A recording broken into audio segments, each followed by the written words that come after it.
V Centru za medicinsko rehabilitacijo Zdravstvenega doma dr. Adolfa Drolca nas je zaposlenih 6 diplomantov Alma Mater. Zraven mene so tukaj še sodelavci, ki delujejo na področju specialnih obravnav za limfoterapijo in pa v ostalih kabinetih, kjer obravnavajo predvsem paciente, ki hodijo sem na obnovitveno terapijo, pa po poškodbah in operativnih posegih.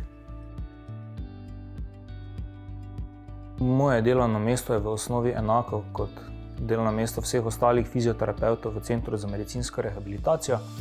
To pomeni, da osnovno delo predstavlja delo s pacienti, rehabilitacija najrazličnejše patologije, torej pacientov, ki so napoteni od naših fiziatrov k nam v fizikalne kabinete, kjer izvajamo fizioterapijo.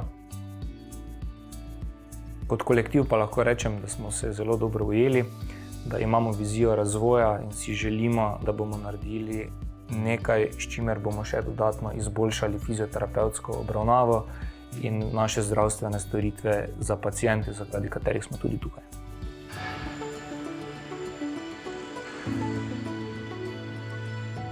Normalen dan v klubu je tak, da skrbim za preventivo pred poškodbami. To nam je nekako najbolj pomembno, da igralec ostane zdrav, kolikor se le da. Na to, če se slučajno že zgodi neka poškodba, kar ne moremo vse preprečiti, je naša naloga tudi sama rehabilitacija poškodb. Študiram na Danskem, v Kopenhagnu, in sicer osteopatijo na magistrskem programu International Academy of Osteopathy. V bistvu sem bil presenečen, ker smo na študiju Alma Mater Europaea dobili več znanja, se mi zdi, kakor pa moji sošolci v Kopenhagnu.